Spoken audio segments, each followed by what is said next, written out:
ஆண்டவராகிய இயேசு கிறிஸ்துவின் நாமத்தினாலே உங்கள் அன்போடு கூட வாழ்த்துகிறோம். தொடர்ந்து அந்த ஜெபத்தை குறித்து உங்கள் நடுவிலே பேசிக் கொண்டிருக்கிறோம். கடந்த நாட்களிலும் ஜெபிக்கிற மனிதனுடைய வாழ்க்கையிலே ஆண்டவர் எப்படிப்பட்ட காரியங்களை செய்ய போகிறார்னு சொல்லி நாங்கள் கண்டோம். இன்றைக்கும் கூட அந்த ஜெபிக்கிற மனிதன் அனுதினமும் ஆண்டவருடைய சமூகத்திலே இருக்கும் பொழுது, அனுதினமும் ஆண்டவருடைய சமூகத்தை தேடி போகும் பொழுது, அந்த மனிதனை அந்த ஜெபத்தின் ஆழங்களுக்குள்ளே ஆவியானவர் கொண்டு போக ஆரம்பிப்பார். அந்த ஜெபிக்கிற மனிதன் படிப்படியாக அவனுடைய வாழ்க்கையில தொடர்ந்து ஆண்டவருடைய சமூகத்தில் அனுதினமும் அவன் நேரத்தை 1 மணி நேரம், 2 மணி நேரம், 3 மணி நேரம்னு சொல்லி நேரம் மணி கணக்கை பாராமல் ஆண்டவருடைய சமூகத்தில் இருக்கும் பொழுது அவனை ஆவியானவர் என்ன செய்வார்? அவனை ஜெப ஆழங்களுக்குள்ளே கொண்டு போகாது. அந்த ஜெப ஆழத்துக்குள்ளே கொண்டு போகும் பொழுது ஆவிக்குரிய அனுபவம் அவனுடைய வாழ்க்கையில அங்கே வெளிப்பட ஆரம்பிக்கும். ஆவிக்குரிய நிலைக்கு ஒரு மனிதன் தள்ளப்படும். அந்த ஆவிக்குரிய நிலைக்கு அந்த மனிதன் போகும் பொழுது அந்த அவனுடைய சூழ்நிலைகள், அவனுடைய நிலைமைகள் எல்லாம் படிப்படியாக மாற ஆரம்பிக்கும். அவனுடைய மாம்ச மனிதன் படிப்படியாக மரித்து போனவனாக அவனுடைய ஆவிக்குரிய மனிதன் அங்கே வெளிப்பட, அவனுடைய சரீரத்தில் வெளிப்பட ஆரம்பிக்கும். அவனுடைய சுபாவங்கள் சாக ஆரம்பிக்கும். அவனுடைய நிலைமைகள் மாற ஆரம்பிக்கும். அவனுடைய குணாதிசயங்கள், அவனுடைய வாழ்க்கையின் நிலைமைகள், இதுவரைக்கும் வாழ்ந்த அவனுடைய வாழ்க்கை எல்லா சூழ்நிலைகளும் அவனுடைய வாழ்க்கையில மாறாது. அந்த நிலைமை அவனுடைய வாழ்க்கையில வரும் பொழுது ஆவியானவர் தெளிவாக அந்த மனிதனோடு ஆண்டவர் பேச ஆரம்பிக்கும். காரணம், அவன் ஜெபத்தின் ஆழத்துக்குள் அவன் போகிறபடினால் அனுதினமும் ஆண்டவருடைய சமூகத்திலே நேரத்தை ஒதுக்கி அவன் அனுதினமும் ஆண்டவருடைய சமூகத்திலே வாஞ்சியோடு இருக்கிறபடினால் அந்த ஆழமான ஆவிக்குரிய அனுபவங்களுக்கு அந்த மனிதனை ஆண்டவர் கொண்டு போவான். இந்த ஆவிக்குரிய அனுபவங்கள், இந்த ஜெபத்தின் ஆழத்துக்குள்ள ஒரு மனிதன் போகும் பொழுது, அந்த ஆவிக்குரிய நிலைமைக்கு அந்த மனிதன் போகும் பொழுது, அந்த ஆவிக்குரிய மண்டலங்களில் நடக்கிற காரியங்களை குறித்து ஆண்டவர் வெளிப்படுத்துவார். அந்த ஆவிக்குரிய மண்டலங்களில் என்ன காரியம் நடக்கிறது, ஆவிக்குரிய மண்டலங்களில் ஆவியானவர் எப்படி பேசுவார், ஆவியானுடைய சத்தம் அவனுடைய காதுகளில் தெளிவாக கேட்க ஆரம்பிக்கும். அது மாத்திரமல்ல, தேசத்தின் நிலைகளை ஆண்டவர் படிப்படியாக அந்த மனிதனோடு ஆண்டவர் பேச ஆரம்பிக்கும். என்று சொன்னால், இந்த தேசத்தின் நடுவிலே இந்த காலம் எழுப்புதலின் காலமாக இருக்கும் பொழுது, இந்த காலத்திலே இந்த தேசத்தில் நடக்க போகிற காரியங்கள், ஒரு மனிதனை குறித்து என்ன திட்டத்தை, என்ன சித்தத்தை ஆவியானவர் இந்த நாட்களில் வைத்திருக்கிறான்னு சொல்லி தான் விரும்புகிற ஒரு மனிதனோடு மாத்திரம்தான் ஆவியானவர் பேச முடியும். ஆண்டவரோட நேரத்தை செலவிடுகிற அந்த மனிதனோடு மாத்திரம்தான் அவர் பேச முடியும். ஆகவே இந்த ஜெபிக்கிற மனிதன் அந்த ஆழத்துக்குள்ளே போகும் பொழுது அந்த மனிதனோடு ஆண்டவர் தெளிவாக பேச ஆரம்பிக்கும். ஒவ்வொரு மனிதனை குறித்து, தேசத்தின் தலைவுகளை குறித்தும் ஆண்டவர் தெளிவாக பேசுவார். தேசத்தில் வாழுகிற சபைகளில் இருக்கிற ஊழியர்களை குறித்தும் ஆவியானவர் பேச ஆரம்பிப்பார். ஆண்டவர் தெளிவாக அந்த மனிதனோடு பேச ஆரம்பிப்பார். தேசத்தின் சூழ்நிலைகளை குறித்து, தேசத்தின் தலைவுகளை குறித்து, ஊழியர்களை குறித்து, ஊழியர்களுடைய நிலைகளை குறித்து அந்த மனிதனோடு ஆவியானவர் என்ன செய்வார்?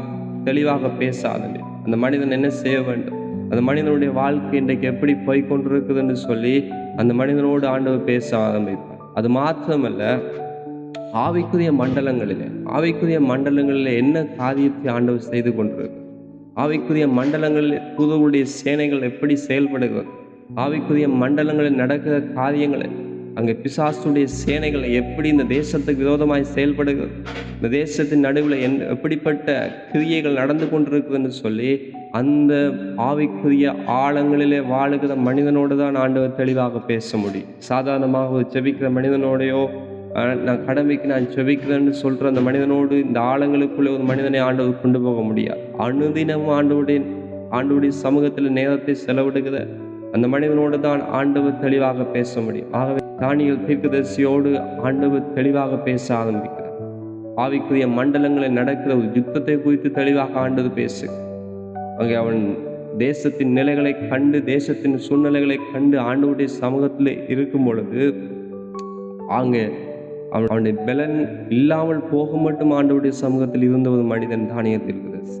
அந்த மனிதன் அங்கே பலனற்று போகிற அந்த சந்தர்ப்பத்தில் அங்கே ஆண்டவருடைய தூதன் தெளிவாக அங்கே ஆவிக்குரிய மண்டலங்களில் நடந்த ஒரு காரியத்தை, ஒரு யுத்தத்தை குறித்து தெளிவாக பேசு.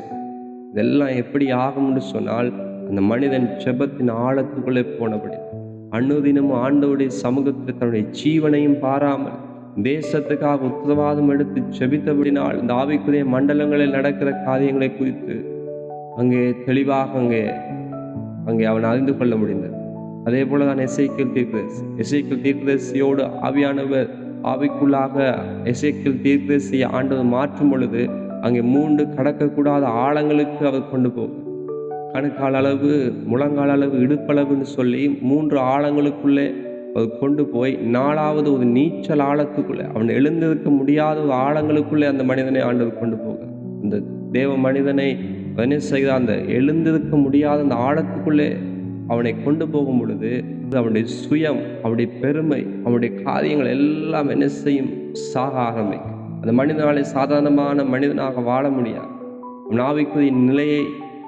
ஆவிக்குரிய நிலையை அடைந்த மனிதனாகத்தான் அவனுடைய வாழ்க்கையிலே எதையுமே செய்ய முடியும். ஆண்டவருடைய காரியங்களை குறித்து மாத்திரம்தான் அவனை சிந்திக்க முடியும்.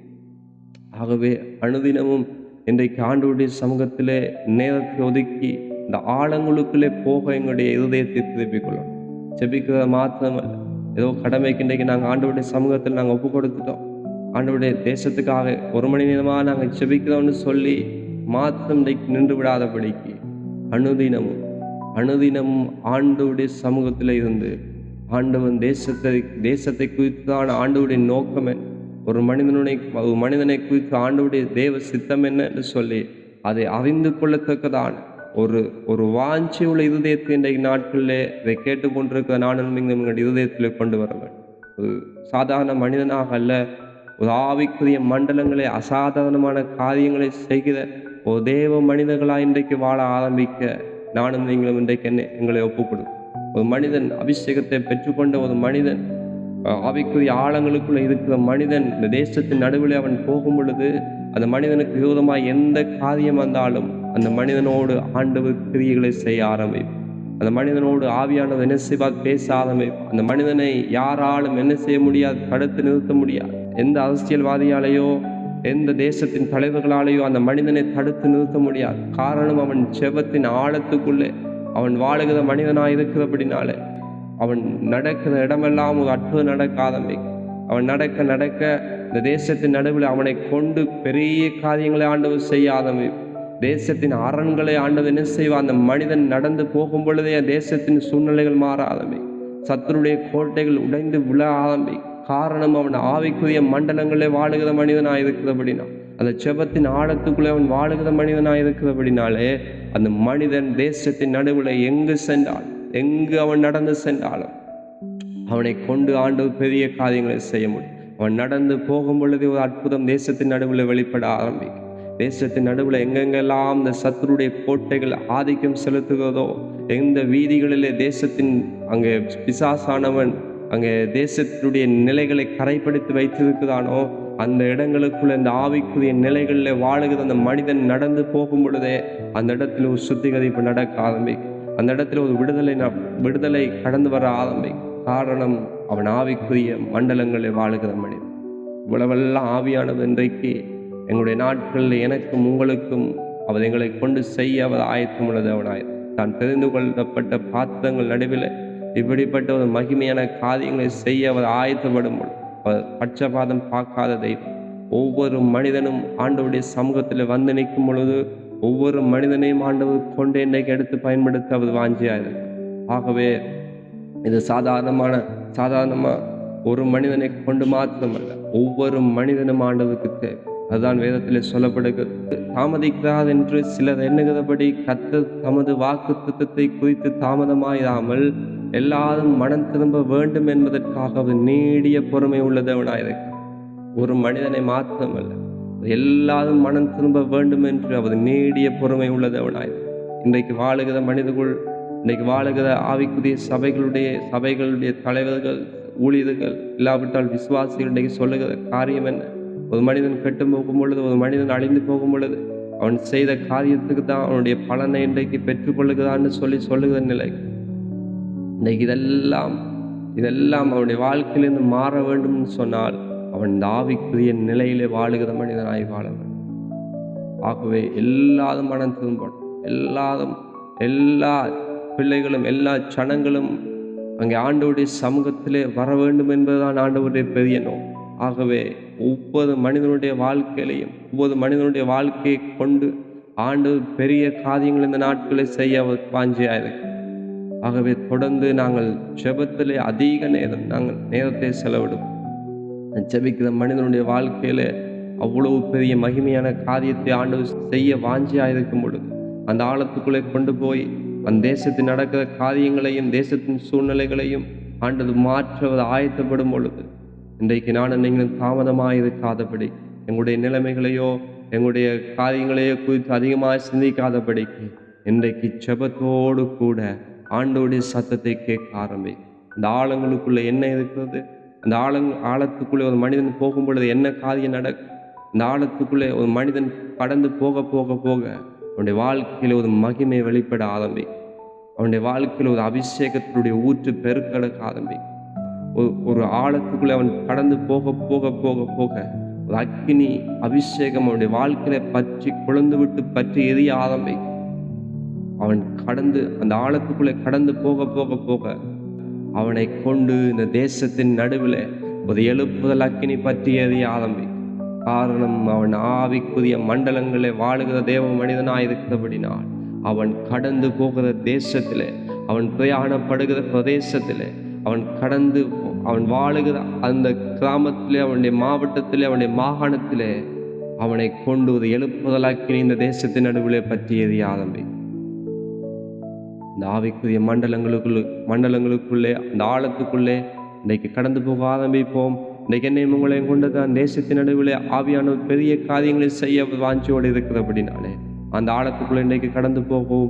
ஆண்டவர் எங்களுடைய வாழ்க்கையிலே உங்களை கொண்டு ஆண்டவர் அக்கினியை உங்கள் மத்தியிலிருந்து ஆண்டவர் வெளிப்படுத்துவார். God bless you.